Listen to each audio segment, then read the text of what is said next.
Assalamualaikum warahmatullahi wabarakatuh. Waalaikumsalam warahmatullahi wabarakatuh.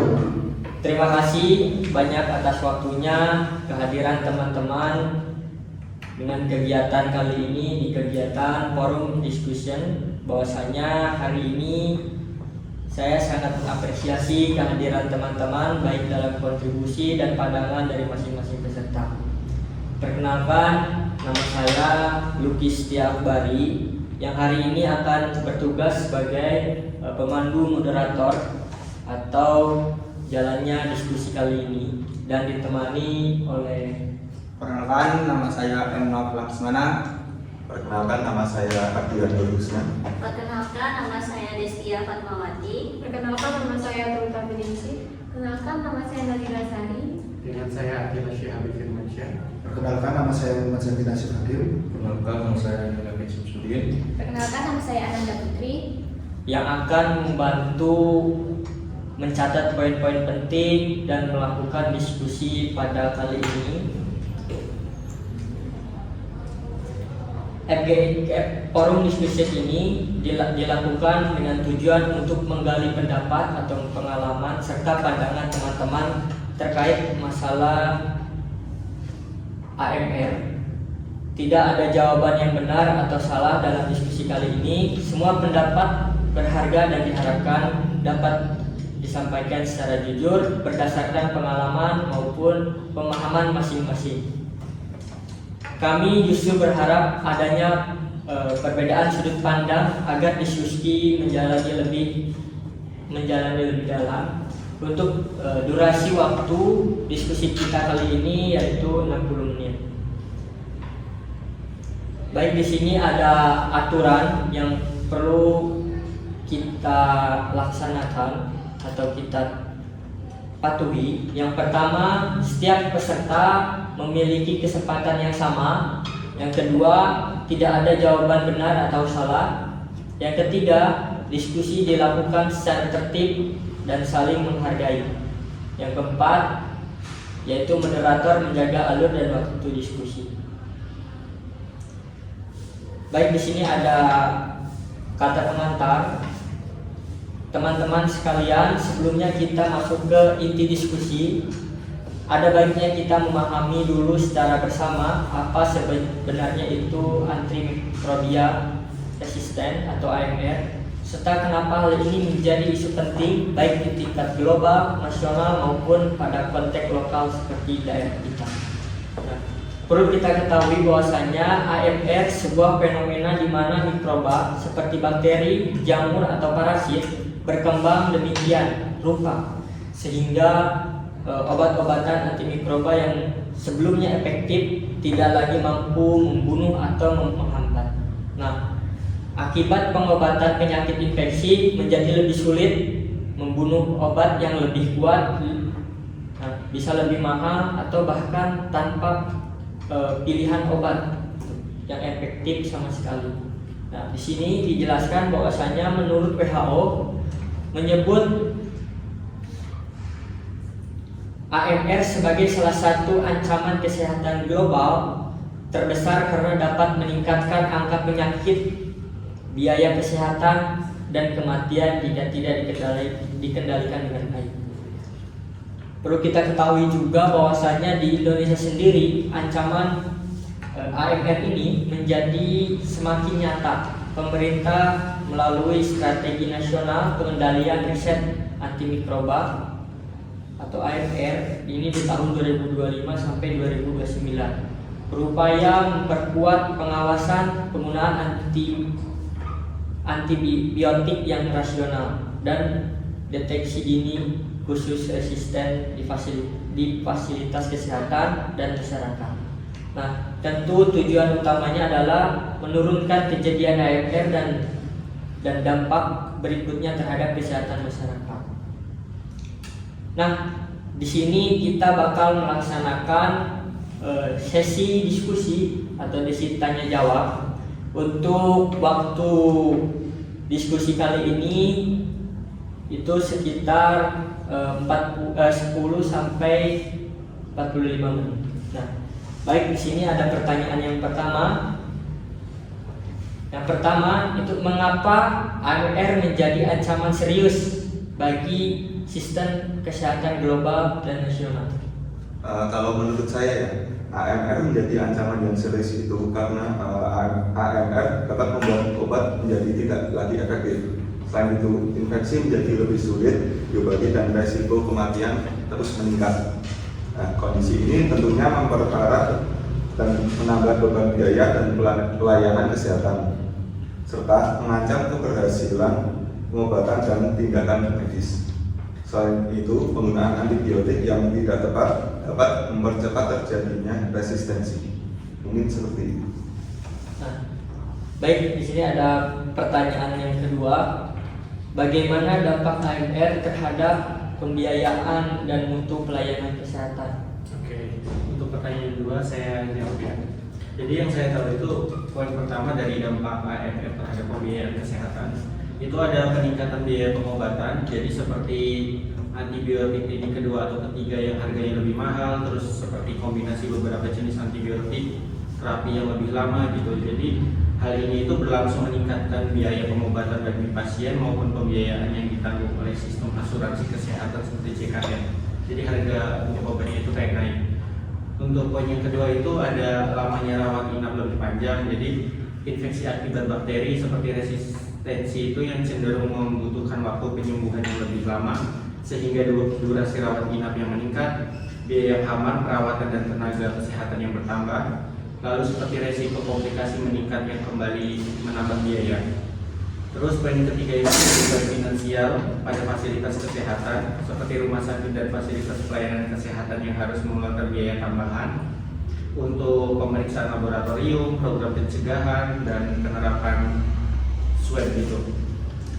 Lalu ada dampak AMR terhadap mutu pelayanan kesehatan seperti menurunnya efektivitas terapi, terus penurunan kesehatan pasien, lalu ada beban kerja tenaga kesehatan yang meningkat.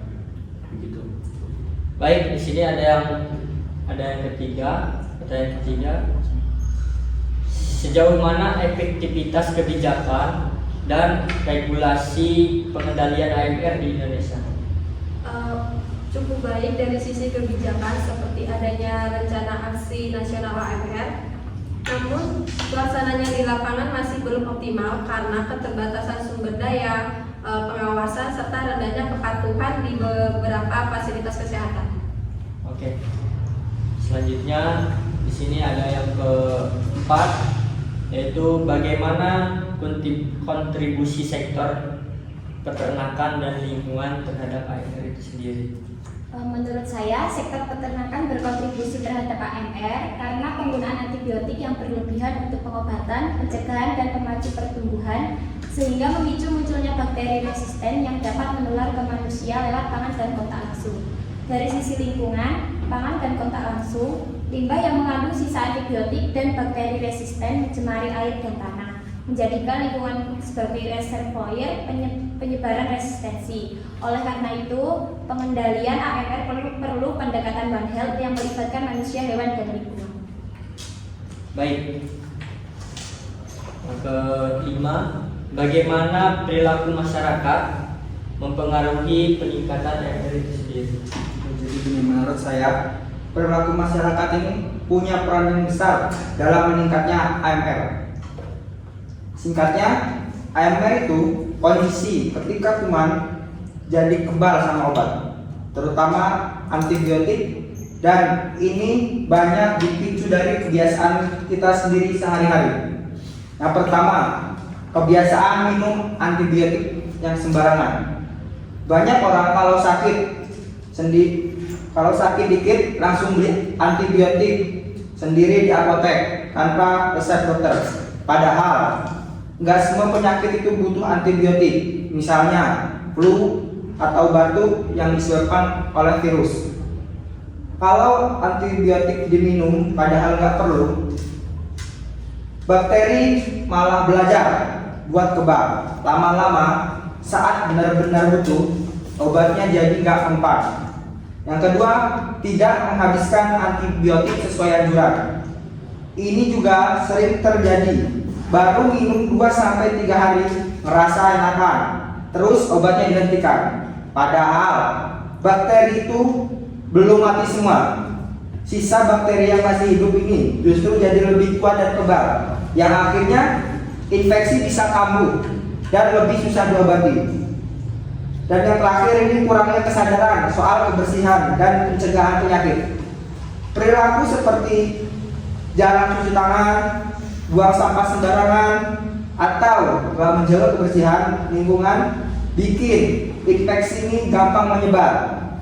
Semakin sering orang sakit, semakin sering antibiotik dipakai, dan resiko AMR pun ikut naik. Jadi intinya itu AMR bukan cuma masalah rumah sakit atau tenaga kesehatan, tapi juga masalah perilaku kita sebagai masyarakat. Kalau kita lebih bijak pakai antibiotik dan lebih peduli sama pencegahan penyakit, maka angka AMR bisa ditekan. Yang keenam yaitu strategi apa yang paling realistis dan berkelanjutan untuk menekankan AMR itu sendiri. Jika menurut dari pendapat saya, strategi yang paling realistis dan berkelanjutan itu yang untuk menekan AMR sendiri adalah bagaimana cara kita mengkombinasikan penguatan penggunaan antibiotik rasional, pencegahan infeksi, dan edukasi masyarakat dalam kerangka One Health dengan hubungan regulasi yang kuat. Nah, baik, di sini ada pertanyaan yang ke-8. Menurut pandangan Anda, mengapa AMR saat ini dianggap sebagai salah satu ancaman paling serius bagi kesehatan global dan nasional? Antimikrobial resisten merupakan ancaman serius bagi kesehatan global dan nasional karena menurunkan kemampuan antibiotik dalam mengobati infeksi, sehingga penyakit yang sebelumnya mudah ditangani menjadi sulit disembuhkan, berlangsung lebih lama, dan berisiko menimbulkan komplikasi hingga kematian. Kondisi ini berdampak langsung pada meningkatnya angka kesakitan, kematian, lama rawat inap, serta pembiayaan kesehatan yang semakin tinggi, baik bagi individu maupun sistem kesehatan. Selain itu, AMR mengancam keberhasilan pelayanan kesehatan modern seperti tindakan operasi, kemoterapi, perawat intensif, dan penanganan penyakit kronis yang bergantung pada efektivitas antibiotik. Penyebaran kuman resisten yang lebih cepat dan lintas batas wilayah diperparah oleh penggunaan antimikroba yang tidak rasional pada manusia, hewan, dan sektor pertanian, menjadikan AMR sebagai masalah lintas sektor yang kompleks dalam jangka panjang. Jika tidak dikendalikan secara serius, AMR dapat menghambat pembangunan nasional karena menurunkan produktivitas masyarakat, meningkatkan beban ekonomi, dan melemahkan ketahanan sistem kesehatan. Baik, di sini ada yang pertanyaan yang ke-8, yaitu bagaimana perilaku masyarakat dalam penanggulangan antibiotik berperan terhadap percepatan resisten antimikroba. Perilaku masyarakat dalam penggunaan antibiotik berperan besar terhadap percepatan resistensi antibiotik karena masih banyak penggunaan yang tidak rasional, seperti mengkonsumsi antibiotik tanpa resep dokter, menggunakan antibiotik untuk penyakit yang disebabkan virus, tidak menghabiskan obat sesuai aturan, serta mengatur dosis dengan frekuensi minum secara tidak tepat. Selain itu, kebiasaan berbagi antibiotik dengan orang lain dan rendahnya pengetahuan masyarakat tentang fungsi antibiotik menyebabkan paparan antibiotik yang tidak perlu dan terulang terhadap bakteri. Kondisi ini memungkinkan bakteri yang tidak sepenuhnya mati untuk bertahan, beradaptasi, dan berkembang menjadi resisten. Akhirnya, efektivitas antibiotik menurun dan pengobatan infeksi menjadi lebih sulit di masa depan.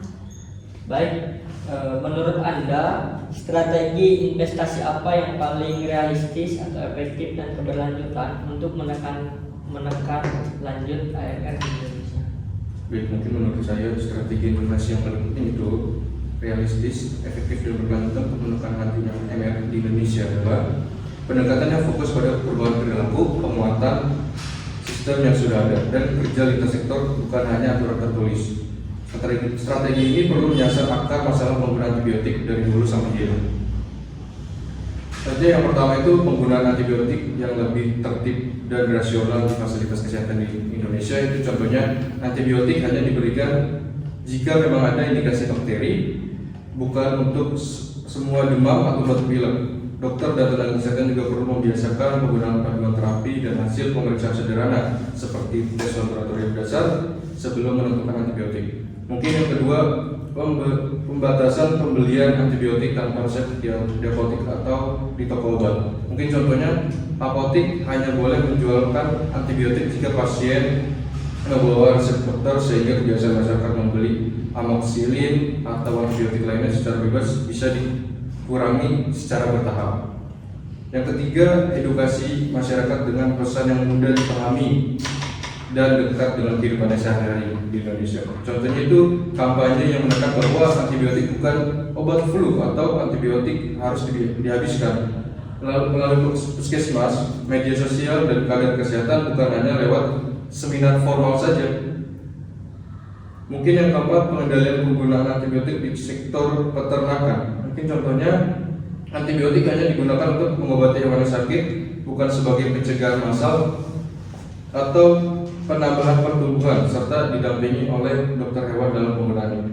Yang kelima, penguatan pencegahan infeksi dan kebersihan lingkungan. Contohnya penerapan cuci tangan yang benar di rumah sakit dan puskesmas, pengolahan limbah medis dan peternakan yang lebih baik, serta perbaikan sanitasi lingkungan agar penularan infeksi bisa dicegah sejak awal. Dengan langkah-langkah jumlah infeksi yang dapat ditekan, penggunaan antibiotik menjadi lebih bijak dan tekanan terhadap munculnya bakteri itu resistennya bisa dikurangi. Baik, alhamdulillah kita sudah melaksanakan diskusi. Teman-teman sangat begitu aktif, ya kan, sesuai dengan materi kita yaitu AMR. Izin saya menyimpulkan terkait masalah materi yang kita bawa ini. Di sini berdasarkan diskusi yang telah kita lakukan bersama, dapat disimpulkan bahwa AMR ini merupakan isu kesehatan yang nyata, relevan tidak hanya pada tingkat global dan nasional, gitu, tetapi juga berpotensi terjadi di tingkat lokal, termasuk wilayah yang terdekat yaitu wilayah Gunung Kidul. Dari berbagai pendapat dan pengalaman yang disampaikan, terlihat bahwa pemahaman mengenai AMR sudah mulai terbentuk. Namun masih terdapat tantangan dalam praktik sehari-hari, khususnya terkait penggunaan antibiotik yang belum sepenuhnya rasional.